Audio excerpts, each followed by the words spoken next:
There is a lot of conflict and extreme views in the world today about masculine and feminine. Some push hyper-masculinity. It ends in violence and cruelty. Others push hyper-feminism. It cannot hold the ground. It loses balance. We've been taught to see masculine and feminine as opposites, enemies, roles to fight over. But that's not the truth. They are two eternal energies, two sides of the same reality. They are the creator expressing itself in unity. In Hindu thought, Shiva is stillness, pure consciousness, and silent witness. Shakti or Parvati is movement, energy, creativity, the power that brings life into form. Alone, they are incomplete. Together, they are creation itself. The scriptures say it clearly. Shiva becomes capable of creation only when united with Shakti. Otherwise, he cannot even move. He's still, like Lord Shiva depicted in deep meditation. Without Shakti, Shiva is inert. Without Shiva, Shakti has no ground. This is balance. This is truth. Think of it this way. Think of a beautiful painting. The canvas is Shiva, still, silent, unmoving. The artwork, the colors, the shapes, the story is Shakti, the feminine. If Shiva is missing, creativity stays only in the artist's minds.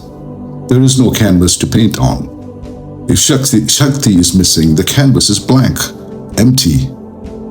When both come together, the still canvas and the creative brush, beautiful art is born. That is creation. That is life. The ancients expressed this in symbols.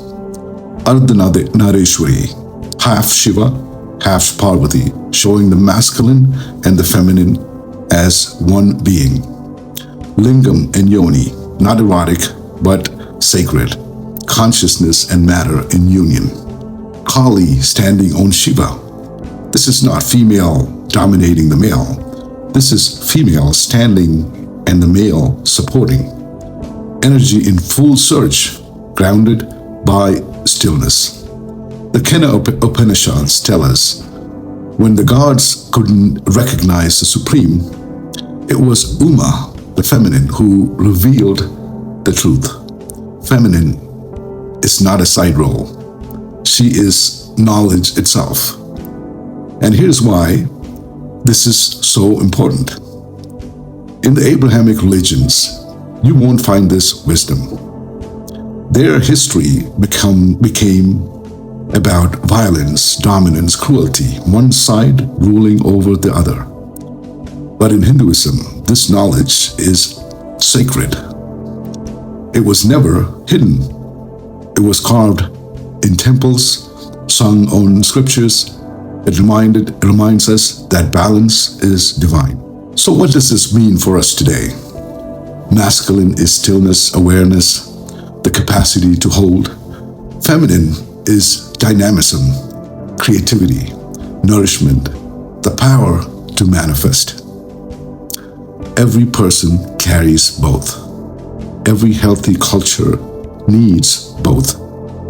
If you only meditate without creating, you stagnate.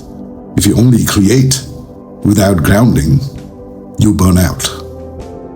And in our society, when this truth is forgotten, we see ego and competition between couples. We see conflict. We see separation. We see unhappiness in relationships because a deep understanding is missing, that both are facets of the same. If a relationship has only action without reflection, it collapses. If it has only reflection without action, it fades away. Leadership without execution is empty. Execution without wisdom is chaos. Shiva and Shakti both are needed. This isn't about gender wars. It's about remembering that life itself is the dance of masculine and feminine. When we forget that balance, we fight. When we remember, creation flows. Even in modern times, I've admired people who carried both energies in one body. Prince, David Bowie, Grace Jones, Annie Lennox. These are examples of people who carried both energies in one body. Fearless in stillness, fearless in expression. So powerful. So the question is not which one rules. The question is, how do we unite them inside ourselves? Because only when the canvas and the painting comes together, only when stillness and movement embrace, can creation truly begin. Namaste.